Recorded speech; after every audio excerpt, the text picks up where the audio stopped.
There are moments when heaven reaches down into the darkest places of human suffering, and what happens next defies every law of reason and probability.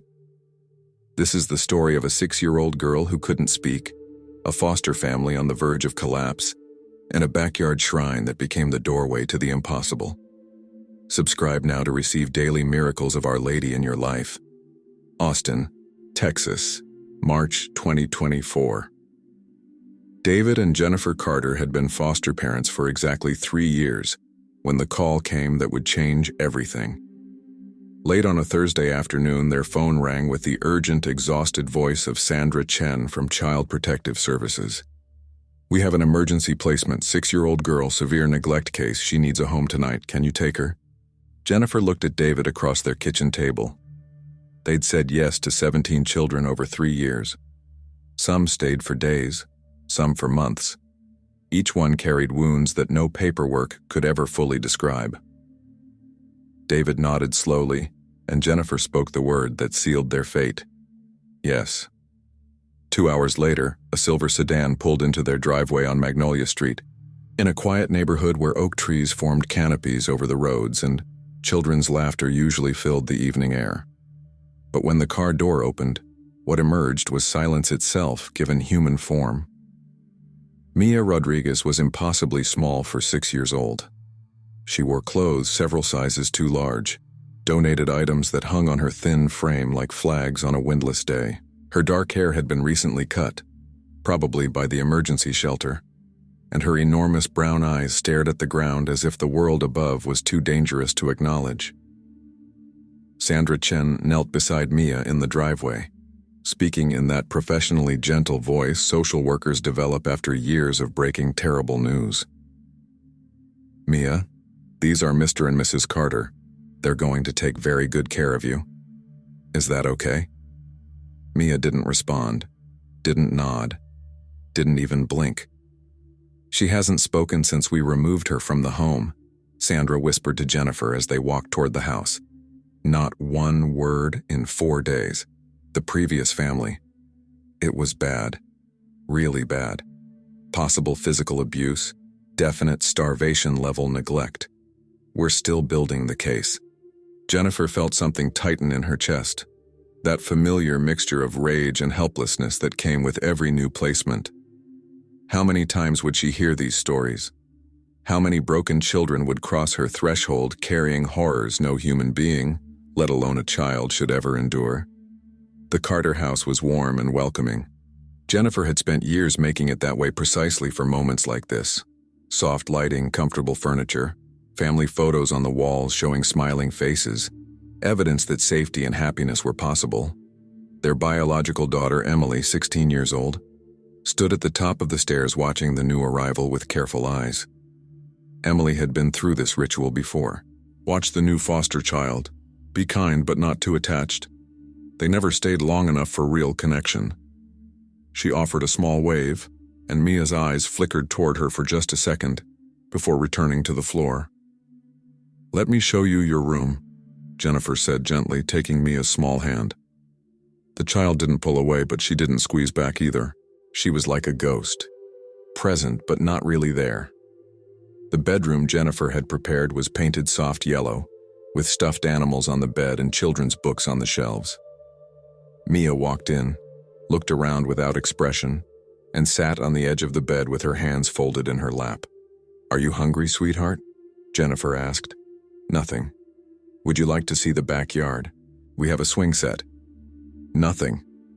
Jennifer glanced at David, who stood in the doorway looking as heartbroken as she felt.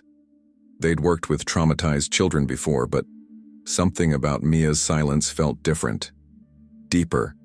More impenetrable.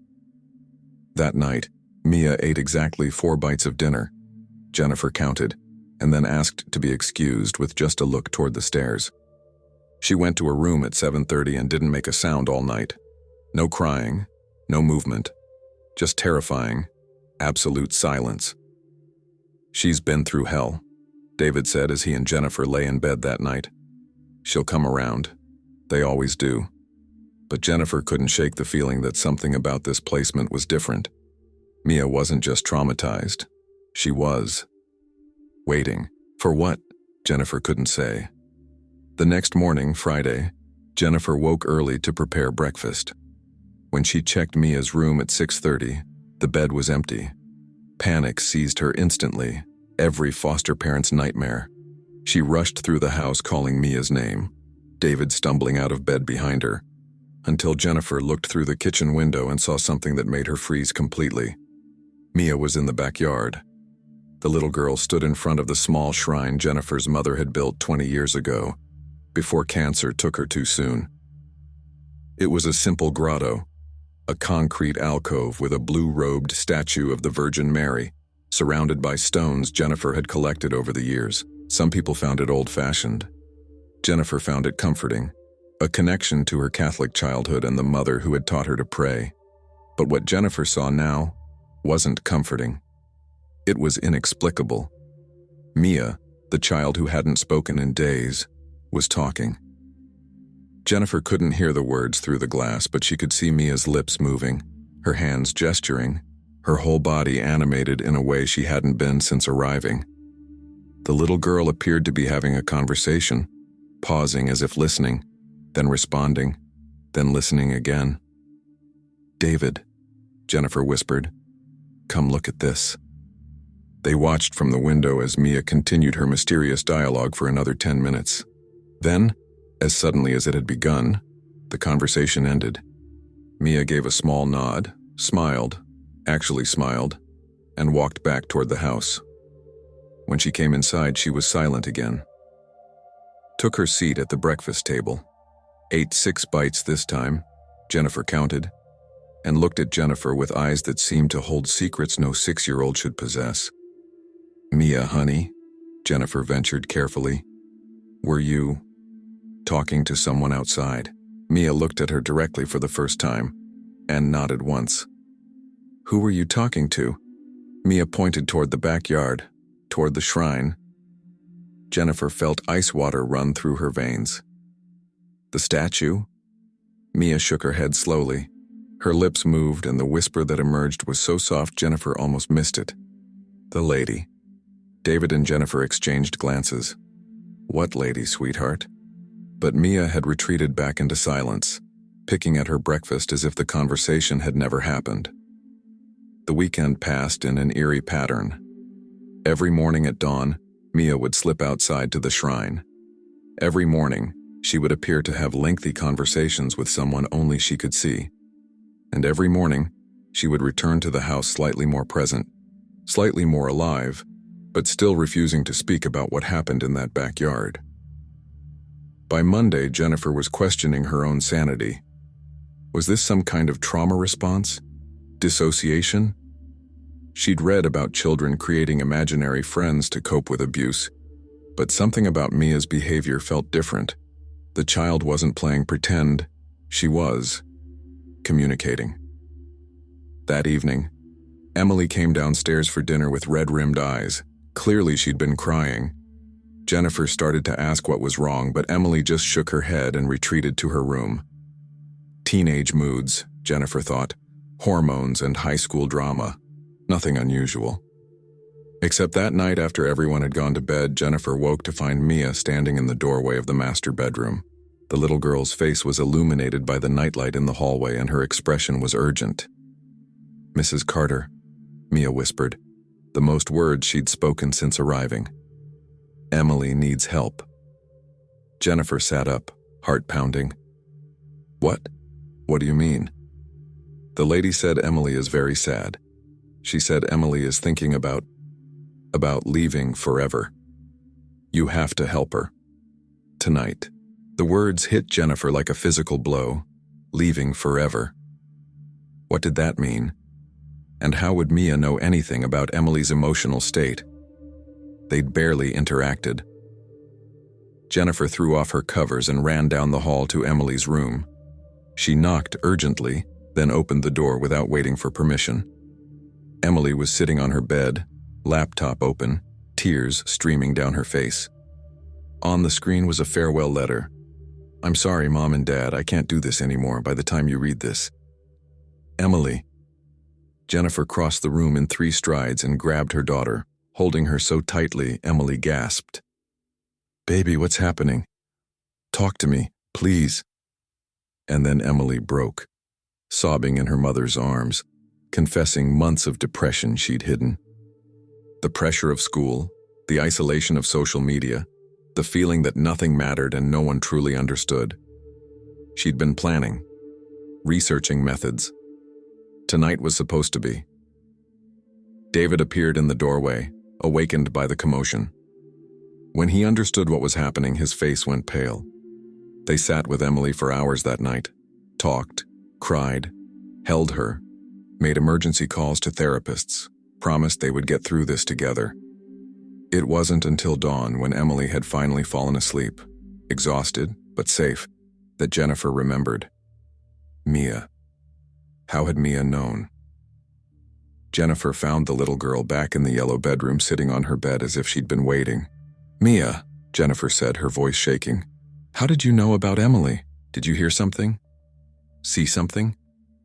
Mia looked at her with those impossibly old eyes. "The lady told me. She said Emily needed love tonight, or she would do something very bad.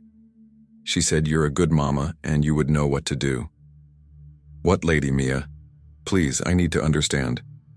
Mia smiled, a real, genuine smile that transformed her small face. "The beautiful lady who talks to me in the garden. She wears blue and white.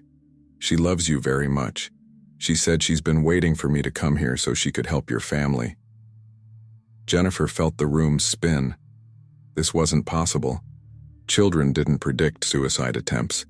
6-year-olds didn't know things they had no way of knowing. Unless... Mia, is this Our Lady, the Virgin Mary? Mia's smile widened. "She says you used to talk to her all the time when you were little. She says your mama is with her now, and your mama is very proud of you." Jennifer's hands flew to her mouth. Nobody knew about the prayers she'd whispered as a child to her mother's statue. The conversations she'd stopped having after her mother died and grief replaced faith. The shrine in the backyard was just a memorial now, wasn't it? "The lady wants you to know," Mia continued in her small voice, "that she's been watching this house. She's been waiting for the right moment to show you that she never left. And she says..." Mia paused, listening to something Jennifer couldn't hear. "She says more people need help, not just Emily. There's a bad man coming, and the lady says you have to be ready." "What bad man?" Jennifer's voice was barely audible. "The one who hurt me," Mia whispered. "He's going to try to take me back, but the lady says you'll protect me. She says this is my real home now." And just like that, Mia lay down on the bed and closed her eyes, as if she'd delivered a message that required every ounce of her strength. Jennifer stood frozen in the doorway, her entire understanding of reality crumbling. Had they just witnessed a miracle? Or was a traumatized child having vivid delusions that coincidentally aligned with Emily's crisis? But the next morning, before Jennifer could process anything, her phone rang. It was Sandra Chen from CPS, her voice tight with stress. "Jennifer, I need to warn you. We've just been notified that Brad Morrison, Mia's biological father, has been asking about her placement. He's threatening legal action to get her back. He claims the abuse allegations were exaggerated. His lawyer is pushing hard for reunification." Jennifer's blood ran cold. The bad man. "Sandra, he can't take her. After what he did..." "The evidence isn't as strong as we need," Sandra interrupted. "It's mostly circumstantial. Mia won't talk about what happened. Without her testimony, the case is weak. Morrison's lawyer is good. There's a real possibility he could regain custody."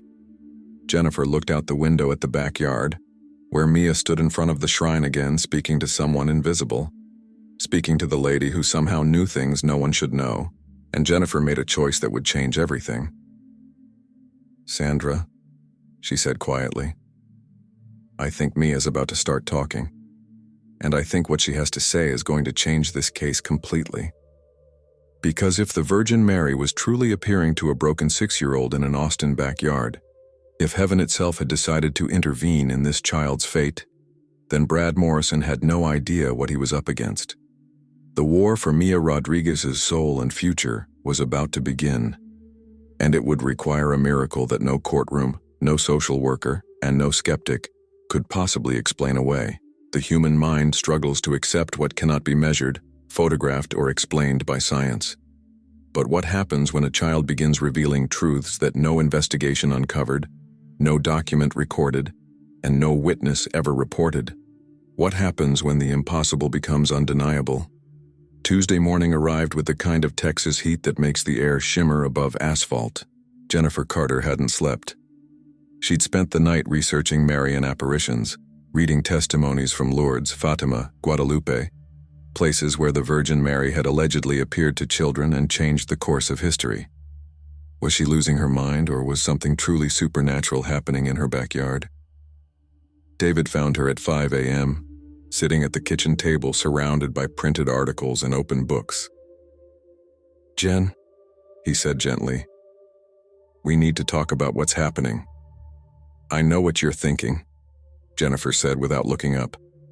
"That Mia's traumatized, that she's creating a fantasy world to cope, that I'm projecting my own Catholic guilt and grief onto a vulnerable child's delusions." "Actually," David said slowly, sitting beside her, "I was going to say that Emily's alive because of whatever Mia told you. I don't care if it was the Virgin Mary, a guardian angel, or pure coincidence. Our daughter is still breathing, and I'm not going to question the source of that blessing." Jennifer finally met his eyes. David wasn't a religious man. He'd grown up in a secular household where faith was something other people needed. But she could see something had shifted in him. Fear, maybe, or the beginning of wonder. "What do we do?" Jennifer whispered. "We watch," David said. "We listen. And we protect that little girl from whatever's coming." What was coming arrived faster than either of them expected. That afternoon, while Mia was at her first therapy appointment with Dr. Rebecca Santos, a child psychologist specializing in trauma, Jennifer received a visitor she hadn't invited. The doorbell rang at 2:30. When Jennifer opened it, she found herself face to face with a man who made her skin crawl instantly. Brad Morrison was 6'2", barrel-chested, with the kind of smile that never reached his eyes. He wore a button-down shirt and khakis, clearly trying to look respectable, but Jennifer could see the rage simmering beneath the surface. "Mrs. Carter?" His voice was syrup-sweet and completely false. "I'm Brad Morrison, Mia's father." Jennifer's hand tightened on the doorframe.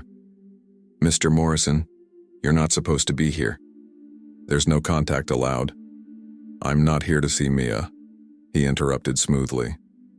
"I'm here to talk to you, parent to parent, because I think there's been a terrible misunderstanding."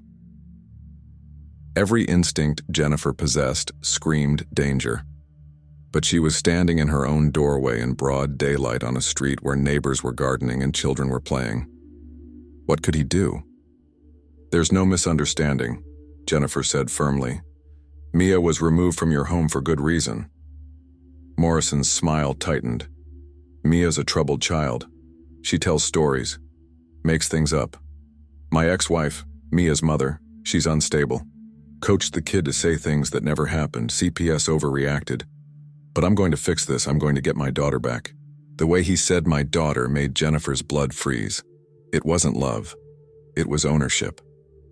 "The courts will decide what's best for Mia," Jennifer said, starting to close the door. Morrison's hand shot out, stopping the door. Not violently, nothing Jennifer could report, but firmly, threateningly. "You seem like a nice lady, Mrs. Carter. Good home, good intentions, but you don't know what you're dealing with. That kid belongs with her real family, and I don't care how many lies she tells or how many bleeding heart foster parents try to play savior. She's coming home." He released the door and stepped back, smile returning. "You have a beautiful home, beautiful family. Be a shame if anything disrupted that peace." It wasn't an explicit threat, nothing you could take to the police. But Jennifer understood perfectly. This man was dangerous, and he wasn't going to let Mia go without a fight. She closed the door with shaking hands and immediately called Sandra Chen. "He can't do that." Sandra's voice was sharp with fury. "He's violating the protection order just by approaching your house. I'm documenting this immediately." "Sandra, he threatened me. Not directly, but—" "I believe you," Sandra said. "But legally, without explicit threats, there's nothing we can charge him with. Jennifer, I need you to understand something. Morrison has a good lawyer, a really good lawyer. Someone's funding this. We think it might be his brother who has money and connections. They're building a case that the abuse allegations are fabricated. Without Mia's testimony, without her speaking about what happened, we have circumstantial evidence at best. Can't the medical reports prove? The malnutrition and old bruises prove neglect, yes. But Morrison's blaming the mother, who's currently in rehab and can't defend herself. He's claiming he was working multiple jobs, didn't know how bad things were, tried to get help. It's all lies, but it's plausible lies. We need Mia to tell the truth. Her truth. And she won't talk to anyone except—" Sandra paused. "Except apparently a statue in your backyard." Jennifer closed her eyes. "What if I told you I think it's not the statue she's talking to?" There was a long silence. Then Sandra said carefully, "Jennifer, as a social worker, I have to deal in facts and evidence. As a human being who's seen things I can't explain in 20 years of this work, I'm not going to tell you what to believe.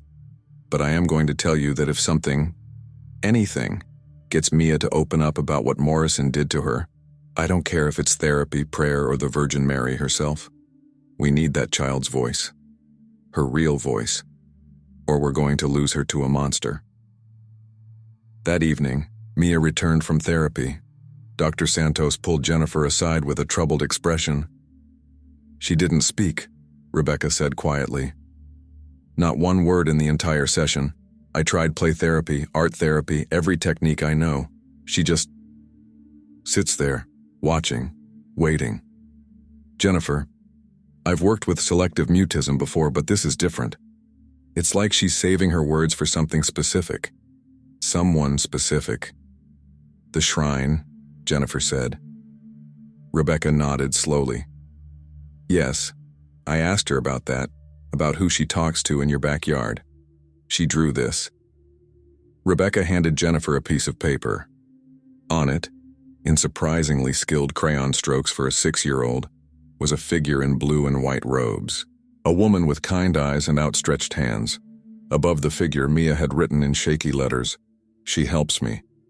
"Jennifer," Rebecca said softly, "I can't diagnose divine intervention. That's not my field. But I can tell you that whatever Mia believes is happening at that shrine, it's the only thing giving her comfort, the only thing making her feel safe. Don't take that away from her, not yet." That night, Jennifer made a decision. She would join Mia in the backyard. She would see for herself what was happening. At dawn on Wednesday, Jennifer woke before the sun and positioned herself by the kitchen window. Sure enough, at first light, Mia's small form appeared, walking barefoot across the dew-covered grass toward the shrine. Jennifer followed, staying several feet back, trying not to intrude. Mia knelt in front of the statue, folded her hands, and began to speak. "Good morning, lady. Did you sleep well?" Jennifer's heart hammered. The child was so sincere, so certain she was speaking to someone real. Mia listened, then giggled. Actually giggled. "You don't need to sleep? That's funny." She paused. "Yes, Mrs. Carter is very nice. And Mr. Carter too. Emily was crying again last night, but I think she's a little better." How did Mia know Emily had been crying? Emily's room was on the opposite end of the house, door closed. There was no way Mia could have heard. "Lady," Mia continued, her voice dropping to a whisper, "the bad man came yesterday. I felt him. He's angry. He wants to hurt Mrs. Carter. He wants to take me back to the dark place." Jennifer felt tears spring to her eyes. The dark place. What horrors had this child endured? "But you said I'm safe here," Mia went on. "You said this is where I'm supposed to be. You said the truth is going to come out." Mia's voice cracked slightly. "But lady, I'm scared. What if they make me go back? What if no one believes me? Jennifer couldn't help herself. She stepped forward. Mia, sweetheart. Mia turned, startled, then looked back at the statue as if asking permission. After a moment, she beckoned Jennifer closer.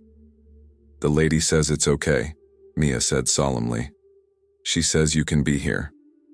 Jennifer knelt beside the child, her knees pressing into the damp grass. She looked at the statue of Mary, the same statue that had been in her mother's garden, then hers for decades, just painted concrete and faded colors, wasn't it? Mia, Jennifer said gently, can you see her? The lady? Mia nodded. Can't you? No, honey, I just see the statue. Mia looked genuinely puzzled. But she's right there. She's smiling at you. She says she's very happy you came.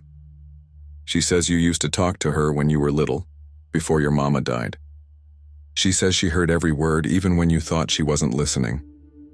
Jennifer's vision blurred with tears, the prayers of her childhood, the desperate pleas after her mother's cancer diagnosis, the angry silence when those prayers seemingly went unanswered.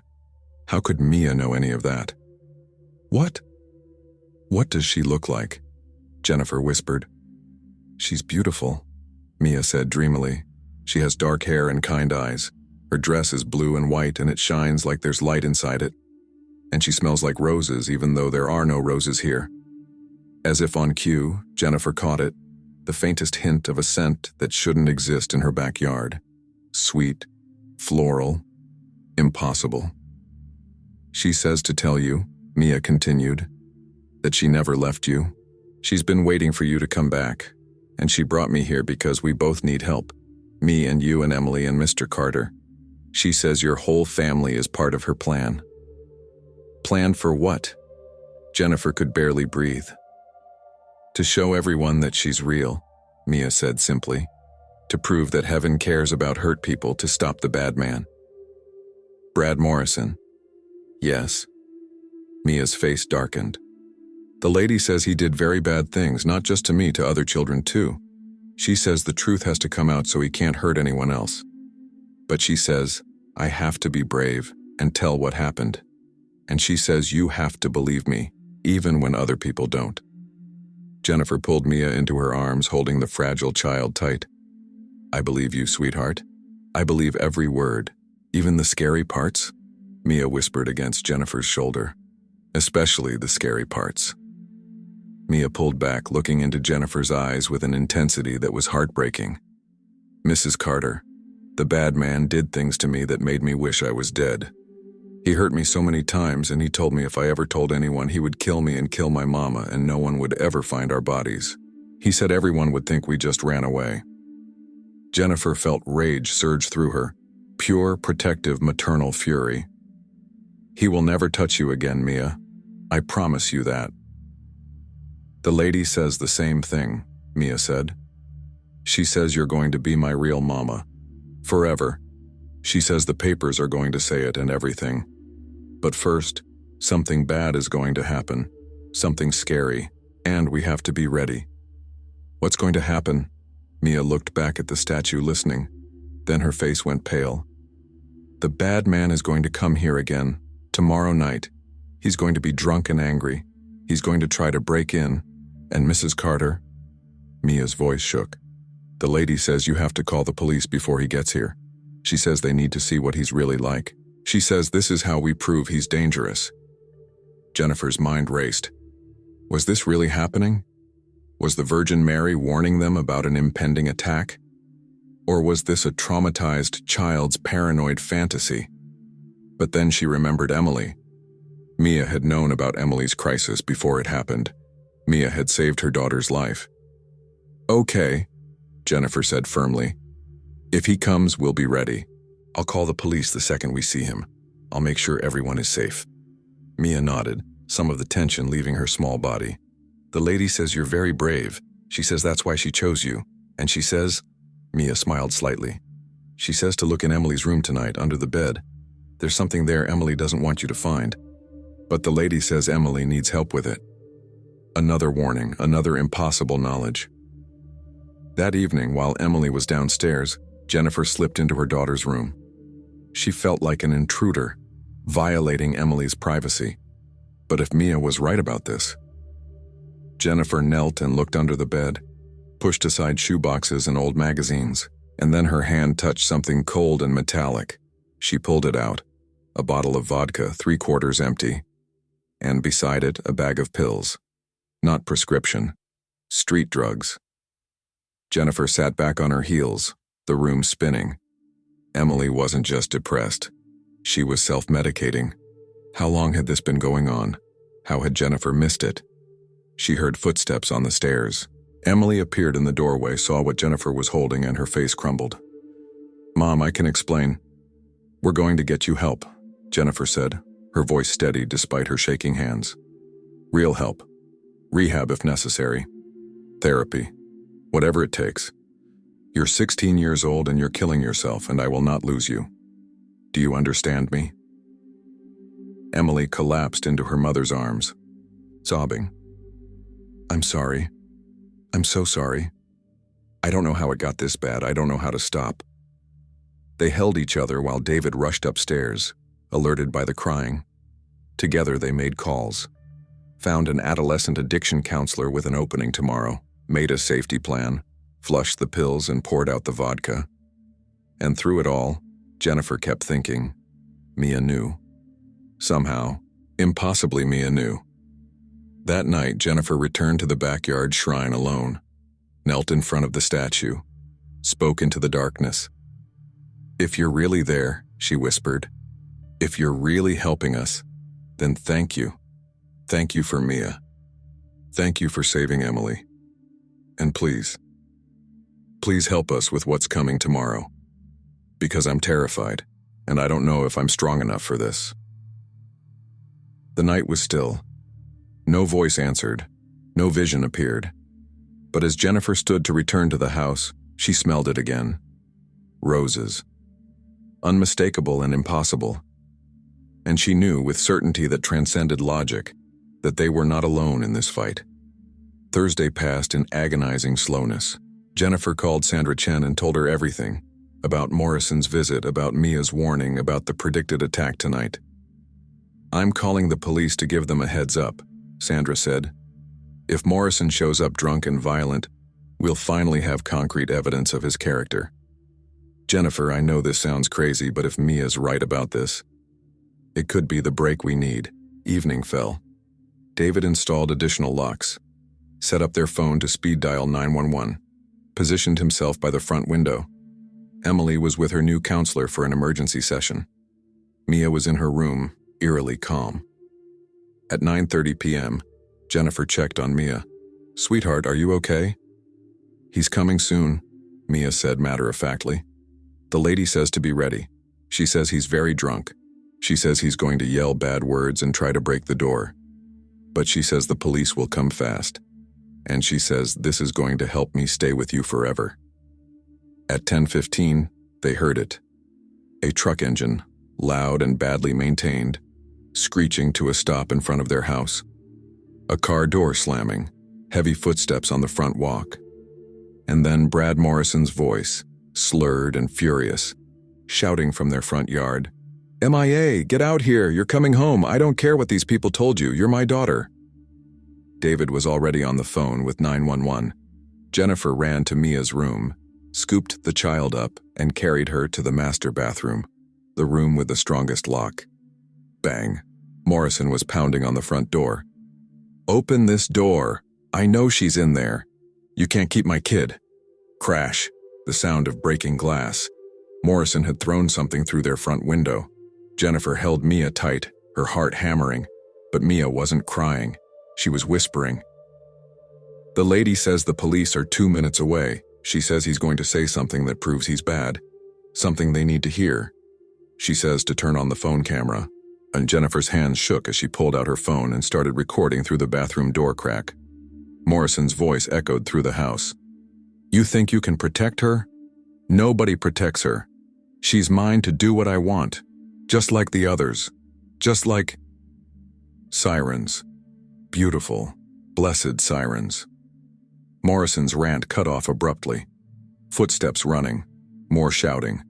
This time from police officers. On the ground, now! It was over in seconds. 4 police cars, 6 officers. Brad Morrison face down on the Carters' front lawn, handcuffed and screaming obscenities. And Jennifer's phone had recorded everything, including the words "just like the others." What others? The question that would break the case wide open and reveal horrors no one had imagined. There are moments in criminal investigations when a single phrase, 3 careless words spoken in drunken rage, can unravel years of carefully constructed lies and expose evil that has been hiding in plain sight. What Brad Morrison said that night, recorded on Jennifer Carter's phone, would trigger an investigation that reached far beyond one abused child and shook the entire Austin foster care system to its foundation. Detective Marcus Webb had been with the Austin Police Department's Special Victims Unit for 12 years. He'd seen every variation of human cruelty that existed, but when he listened to Jennifer's recording at 11 p.m. on that Thursday night, something in his gut told him this case was different. "Play that part again," he said, leaning forward in the Carters' living room while crime scene techs photographed the broken window and documented Morrison's destruction. Jennifer's hand still shook as she replayed the audio. Morrison's slurred voice screaming, "She's mine to do what I want, just like the others." "Just like the others," Marcus repeated slowly.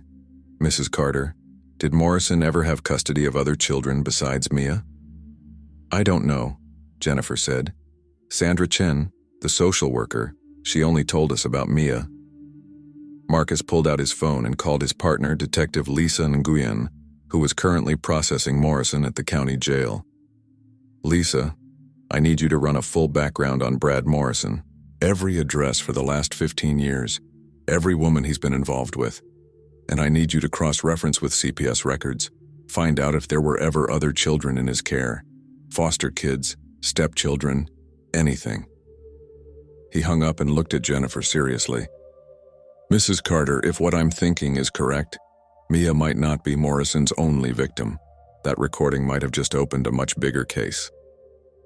David appeared in the doorway with Mia in his arms. The child was awake, calm, and watching everything with those 2 knowing eyes. "Detective," David said, "Mia says she wants to tell you something."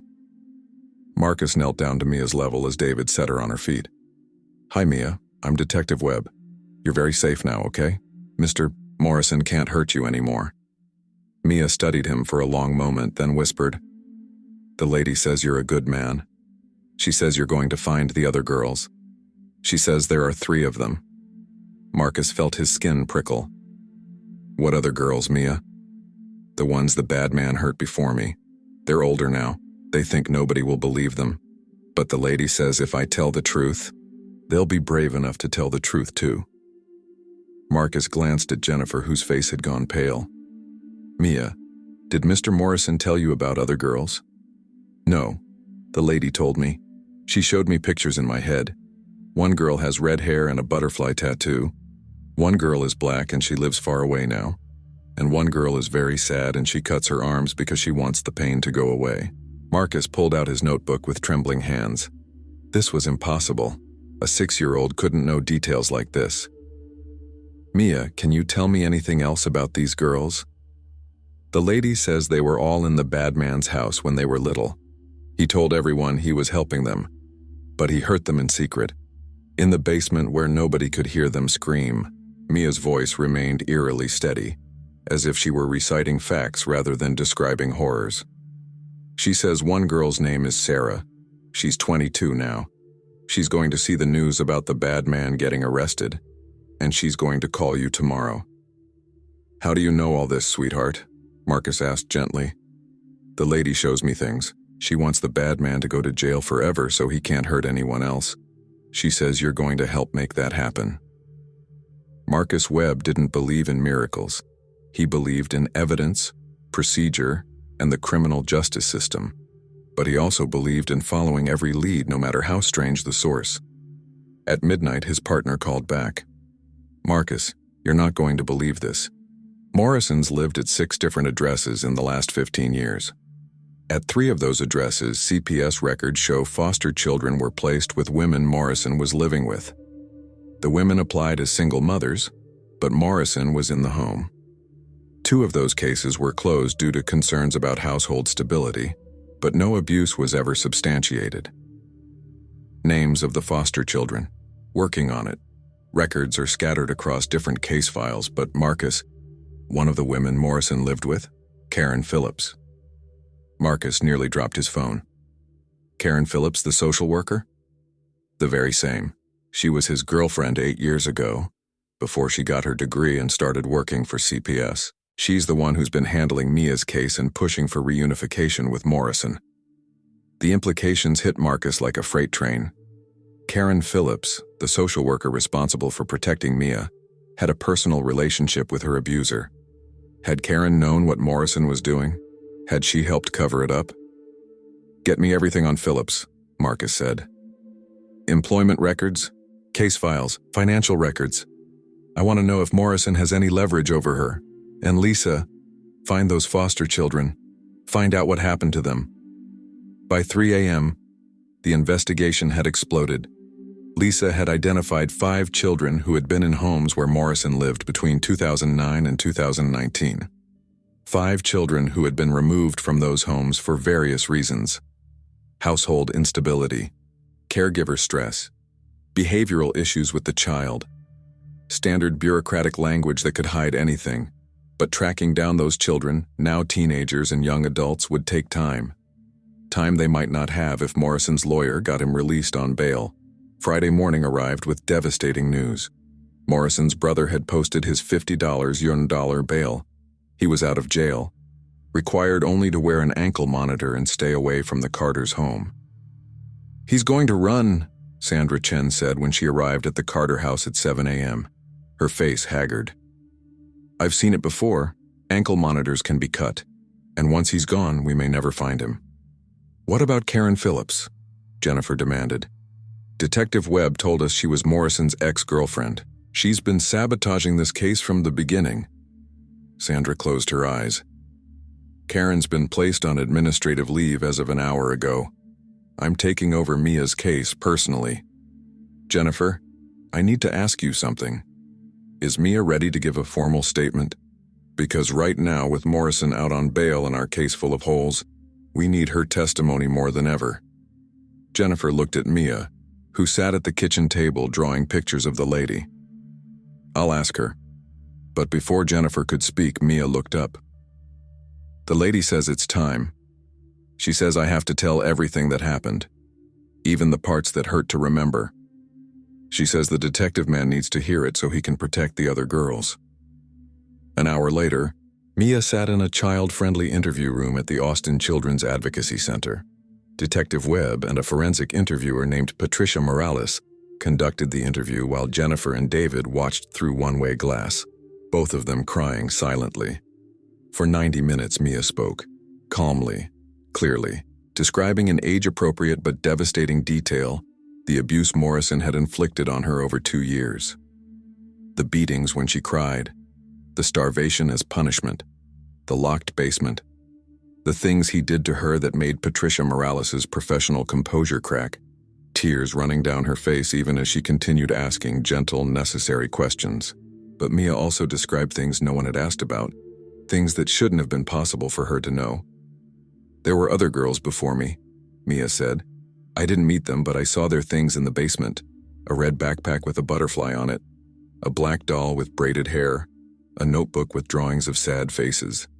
The bad man kept them even after the girls left. He showed them to me and said I was just like them, that nobody would believe me either." Patricia exchanged glances with Marcus. Physical evidence. If those items were in Morrison's house, they could corroborate Mia's entire testimony. "Mia," Marcus said carefully, "do you remember anything else about the basement? Anything that could help us?" Mia closed her eyes, and for a moment she looked like she was listening to something only she could hear. "The lady says to look behind the water heater. The bad man hid a box there. She says there are pictures in the box. Bad pictures. Pictures of all the girls." Marcus felt ice in his veins. if Morrison had kept photographs. The interview concluded at noon. Marcus immediately called for a search warrant of Morrison's residence. By 2 p.m., a team of investigators was tearing apart the house where Mia had suffered unspeakable abuse. At 4:30 p.m., Marcus's phone rang. It was the lead investigator at the scene. "Detective Webb, we found it. Behind the water heater, exactly where the kid said. A fireproof lockbox." "What's inside?" The investigator's voice shook. "Over 300 photographs, different girls, different ages. At least 6 victims we can identify, spanning 15 years. Webb, this guy's been doing this for over a decade, and someone's been helping him cover it up. Some of these photos are dated. They show children who were supposed to be in protective custody at the time." Marcus closed his eyes. "Get those photos to the lab, start running facial recognition, and get me a list of every social worker who handled cases at the addresses where Morrison lived." By Friday evening, the case had grown into the largest child abuse investigation in Austin's history. The FBI had been called in, the media was circling, and Karen Phillips had been arrested for conspiracy to commit child endangerment and falsifying CPS reports. In her interrogation, Karen broke down, sobbed, confessed that Morrison had blackmailed her. He had photographs of her from their relationship, compromising photos she couldn't afford to have released when she was applying for her social work license.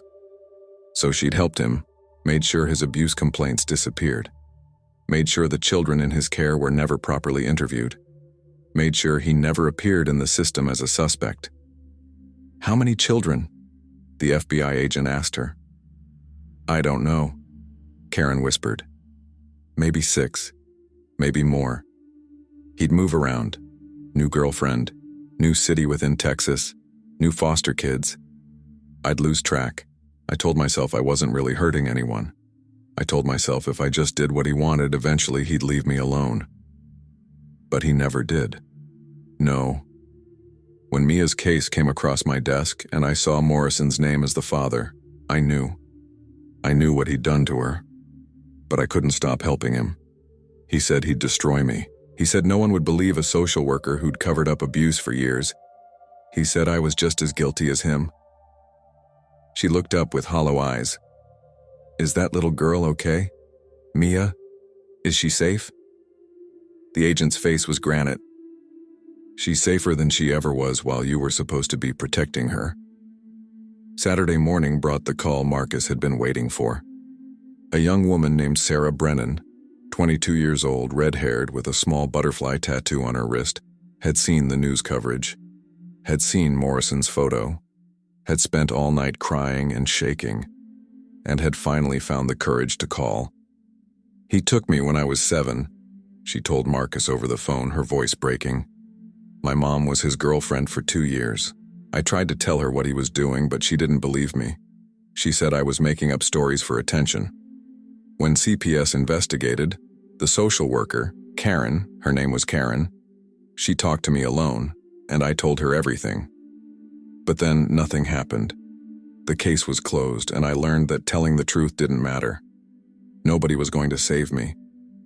"Sarah," Marcus said gently, "I'm saving you now. I'm saving all of you. Will you testify?" There was a long pause, then, "Yes. If it means he can never do this again, yes." By Sunday afternoon, 2 more victims had come forward, 3 women, now adults, who had spent their childhoods being tortured by Brad Morrison, while the system that was supposed to protect them looked the other way. Their testimonies were devastating. Consistent. Corroborated by the photographs recovered from Morrison's house. Together with Mia's statement, they built a case so airtight that Morrison's expensive lawyer advised him to take a plea deal. 45 years to life. No possibility of parole. But the story wasn't over. Because on Sunday evening, as Jennifer and David sat with Mia in their backyard by the shrine, Mia delivered one more message from the lady. "She says the bad man is going to try to hurt himself tonight," Mia said quietly. "In the jail. She says he doesn't want to face what he did. But she says he's going to fail. She says he has to live and face justice. She says all the people he hurt deserve to see him answer for what he did. Jennifer immediately called Marcus, who put Morrison on suicide watch. At 11 p.m., guards found Morrison with a torn bedsheet around his neck, unconscious but alive. He was revived, placed in isolation, and put on 24-hour observation. How did she know? Marcus asked Jennifer the next morning. How did Mia know any of this? The location of the evidence, the other victims, the suicide attempt. None of this is possible unless something beyond our understanding is helping her, Jennifer finished. Detective, I'm a rational person. I was raised Catholic, but I stopped believing in miracles a long time ago. But I can't explain what's been happening. I can't explain how Mia knows things she couldn't possibly know. All I can tell you is that she says the Virgin Mary is talking to her, and everything the Virgin Mary has told her has been true. Marcus shook his head slowly. I'm going to include Mia's statements in my report. I'm going to document how she led us to evidence, but I'm not going to try to explain it. Some things. He trailed off. Some things are above my pay grade. Monday brought news that should have been impossible.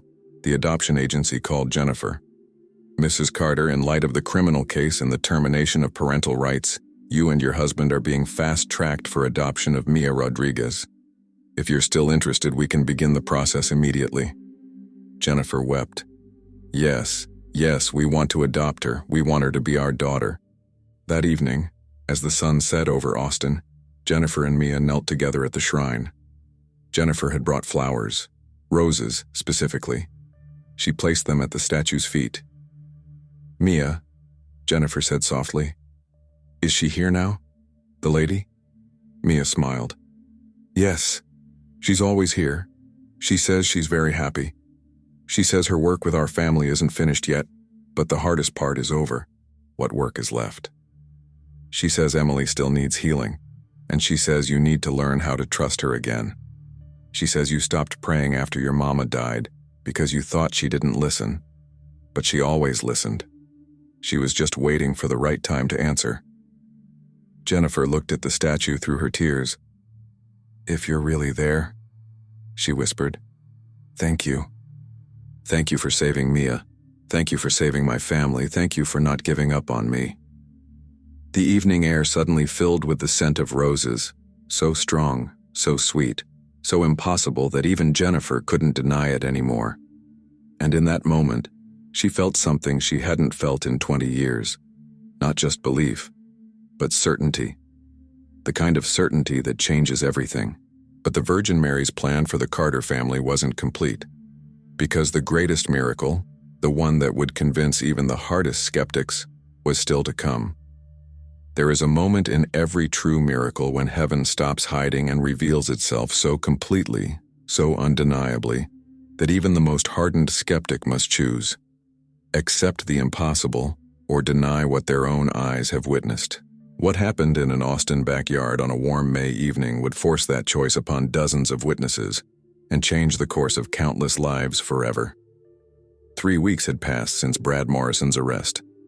The legal machinery was grinding forward, charges filed, court dates set, victims preparing to testify. Mia's adoption paperwork was being processed with unusual speed, as if the universe itself was conspiring to give this broken child the family she deserved.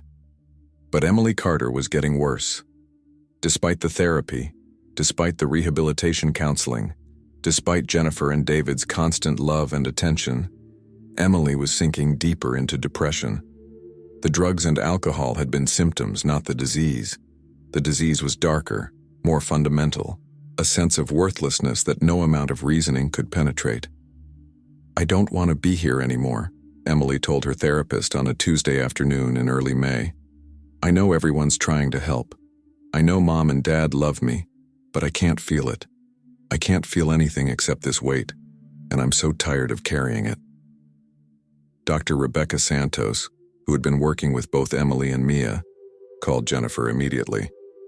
She's in crisis, real crisis. I'm recommending inpatient treatment, somewhere she can be monitored 24/7 until we can stabilize her. Jennifer felt her world tilting. They'd been so focused on saving Mia, on bringing down Morrison, that Emily's suffering had continued growing in the shadows. How did I miss this? Jennifer whispered to David that night. How did I not see how bad she was? Because she hid it, David said, his own voice thick with guilt. Because she didn't want to burden us, because teenagers are experts at hiding pain. That night, Mia appeared in Jennifer's bedroom doorway once again, but this time the child's face was troubled in a way Jennifer hadn't seen before. Mrs. Carter, Mia whispered, the lady is very worried about Emily. She says Emily's angels are fighting very hard to keep her safe, but Emily keeps pushing them away. She says something has to change, soon, or Emily is going to do something that can't be fixed. Jennifer pulled Mia into her arms. What can we do, sweetheart? How do we help her? The lady says Emily needs to see a miracle, a real one. She says Emily has to know that heaven is real because right now Emily thinks when she dies there's just nothing, just darkness, and that makes the darkness seem less scary than living. What kind of miracle? Mia pulled back and looked at Jennifer with those ancient eyes. The lady says she's going to do something special, something everyone can see, but she says you have to trust her, and you have to bring people, witnesses, because this miracle isn't just for Emily. It's for everyone who's lost faith, everyone who thinks heaven stopped caring about earth. Jennifer felt a chill run through her. When? Saturday night, when the sun goes down, the lady says to bring Emily to the shrine and to invite anyone who needs to see, the detective man, the doctor lady, the social worker, anyone who's been part of our story. She says they all need to see what's coming. The next 3 days passed in a blur of desperate preparation. Jennifer didn't know what to expect, didn't know if she was losing her mind by taking a 6-year-old's mystical predictions seriously. But she'd learned to trust Mia's connection to something beyond human understanding. She called Detective Marcus Webb. I know this sounds crazy, but Mia says something important is going to happen Saturday evening. She says you should be there. Marcus was silent for a long moment. Mrs. Carter, I've been investigating crimes for 12 years. I've learned to trust my instincts, and my instincts tell me that whatever's happening with that little girl is beyond my ability to explain. If she says I should be there, I'll be there. Jennifer called Dr. Rebecca Santos and got a similar response. Called Sandra Chen, who agreed immediately. Even called Sarah Brennan, the first of Morrison's victims, to come forward. Why would you want me there? Sarah asked, confused. Because you've been through hell, Jennifer said. And I think heaven wants to show you that your suffering wasn't invisible, that you weren't forgotten. By Saturday evening, 15 people had gathered in the Carters' backyard. The May air was thick and warm, fireflies beginning to emerge as twilight fell. Emily sat on the porch, arms wrapped around herself, clearly humoring her mother but not expecting anything meaningful to happen. Marcus stood near the back fence, his detective's eyes taking in every detail. Rebecca Santos had her phone out, ready to document anything unusual. Sandra Chen stood with her arms crossed, her social worker's skepticism warring with the hope she didn't want to acknowledge. And Mia knelt in front of the shrine, hands folded, speaking softly to someone only she could see. Jennifer joined her, kneeling in the grass. Is she here? She's always here, Mia said. But tonight she's going to show everyone. She says to look at the statue when the first star appears. She says that's when the miracle will begin. The group waited in awkward silence as the sky deepened from blue to purple to indigo. Someone coughed. Someone's phone buzzed. Emily stared at her feet, clearly wishing she could be anywhere else. And then, exactly as the first star became visible in the darkening sky, it happened. The statue began to glow. Not metaphorically, not a trick of the fading light. The statue of the Virgin Mary, which had been painted concrete for 40 years, began emanating a soft, blue-white luminescence that grew steadily brighter. What the hell? Marcus breathed, his hand instinctively moving toward his weapon before he realized there was nothing to shoot. The light intensified, pulsing gently like a heartbeat. And then the statue began to weep. Clear liquid ran from the painted eyes down the ceramic cheeks, dripping onto the stones below. Someone in the group gasped, Someone else whispered, "Oh my God." But that was just the beginning. The air filled with the scent of roses, so powerful it was almost overwhelming. And then, as 15 witnesses watched in stunned silence, the air around the statue shimmered and something appeared. Not the statue coming to life. Something separate. Something that made the statue look like a child's crude drawing by comparison. A woman, radiating light, dressed in robes of blue and white that seemed to be made of luminescence itself. Her face was kind beyond human kindness, beautiful beyond human beauty. Her presence filled the backyard with a sense of peace so profound that several people began crying without understanding why. Marcus Webb, trained investigator and committed skeptic, dropped to his knees. So did Sandra Chen. So did Rebecca Santos. Even Sarah Brennan, who had sworn she'd never trust anything spiritual again after what Morrison had done to her, found herself kneeling with tears streaming down her face. The apparition spoke. Her voice was impossible to describe, like music and wind and the sound of pure love given audible form. And everyone heard her, each in their own heart. "My children, I have brought you here to witness the truth. Heaven is real. I am real. And every tear you have shed, every prayer you have whispered, every moment of suffering you have endured, I have seen it all. None of you have been forgotten." She turned toward Emily, who sat frozen on the porch, eyes wide with shock. "Emily, beloved daughter, you think darkness is your destiny. You think death is an escape. But I tell you the truth. Your life has a purpose you cannot yet see. You are meant for joy.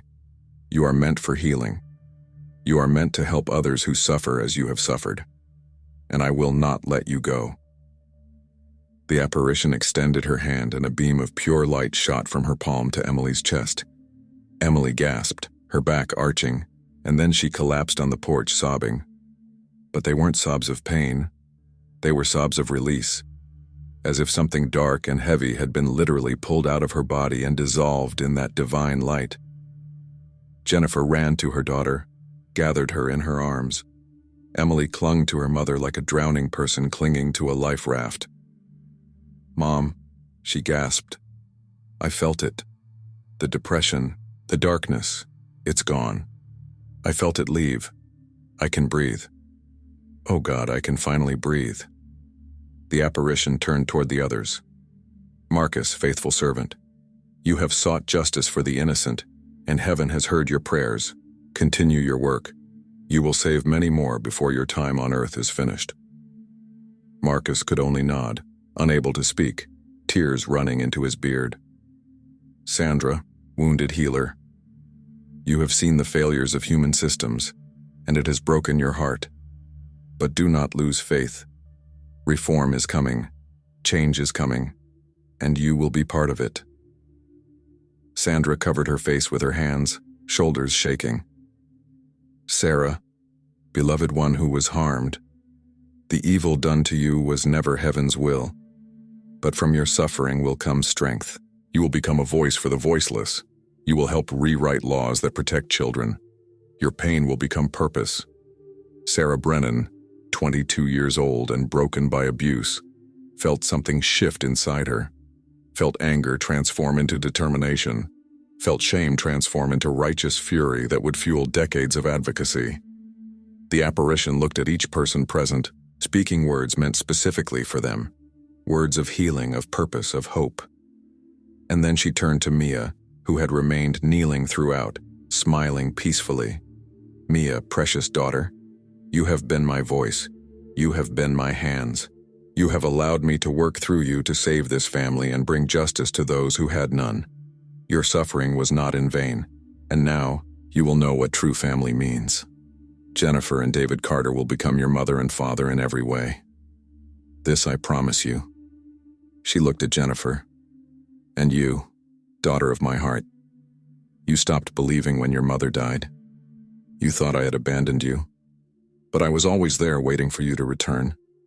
Your mother is with me now, and she wants you to know. She has watched you raise Emily with such love, take Mia into your heart with such courage. She is so very proud of you."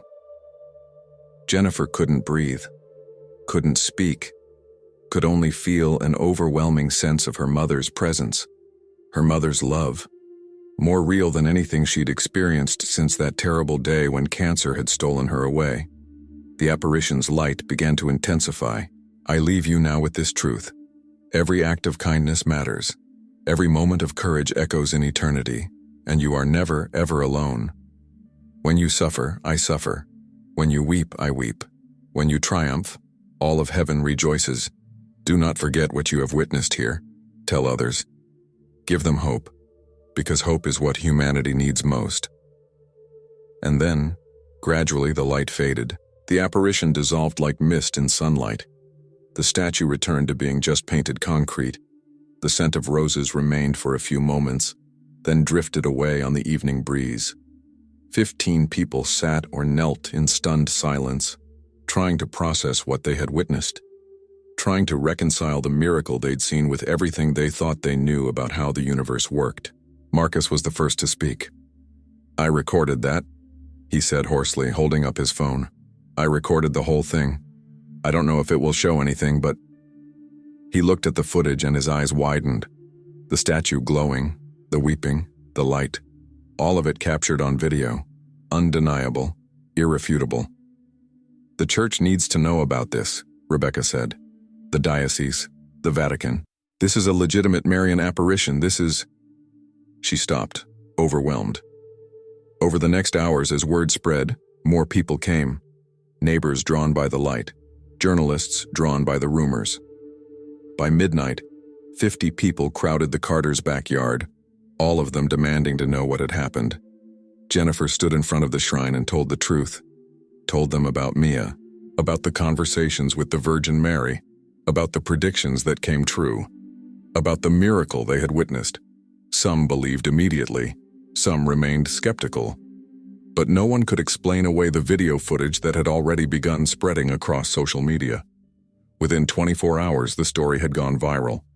Within 48 hours, church officials had arrived to begin an investigation. Within a week, the backyard shrine had become a pilgrimage site, with hundreds of people arriving daily to pray, to hope, to search for their own miracles. Emily's depression didn't return. She would later describe it as being rewired that night, her brain chemistry fundamentally altered by whatever divine intervention had occurred. She went on to become a therapist specializing in adolescent mental health, helping countless teenagers find reasons to live. Sarah Brennan founded a nonprofit organization dedicated to reforming foster care and prosecution of child abusers. Her testimony before Congress would eventually lead to federal legislation that closed the loopholes Morrison and Karen Phillips had exploited. Marcus Webb became the head of a special task force targeting organized child abuse rings, bringing down operations across 3 states. And Mia Rodriguez became Mia Carter, officially adopted 3 months after the miracle, surrounded by a family that loved her and a community that had witnessed her connection to heaven itself. Years later, when Mia was asked about that night, she would smile and say simply, "The lady never left. She's still here. She's always been here. We just needed to remember how to see her." The Catholic Church's investigation would take 5 years, examining thousands of pages of testimony, medical records, psychological evaluations, and forensic analysis of the video evidence. In the end, they would declare the Austin apparition worthy of belief, one of only a handful of approved Marian apparitions in modern history. But for Jennifer Carter, the church's approval didn't matter. She had knelt in her backyard and felt her mother's presence, had watched her daughter be healed of a disease that kills thousands of teenagers every year, had seen a little girl transform from a traumatized victim into a beloved daughter. She had witnessed the impossible, and it had changed everything. On quiet evenings, she still goes to the shrine, still brings roses, still whispers prayers. And sometimes, not always, but sometimes, she smells that unmistakable scent of roses when none are blooming, feels that profound peace that transcends understanding, knows with absolute certainty that she is not alone. None of us are alone. That's the message of Austin. That's the miracle that continues to echo across the world, giving hope to the suffering, strength to the weak, and faith to those who thought they'd lost it forever. Heaven is watching, heaven is listening, and heaven still reaches down to touch the earth when we need it most. If this story touched your heart, share it with someone who needs to know that miracles are real. Subscribe to receive daily miracles and stories of Our Lady's intercession in your life. Because in a world of darkness, we all need reminders that light still breaks through.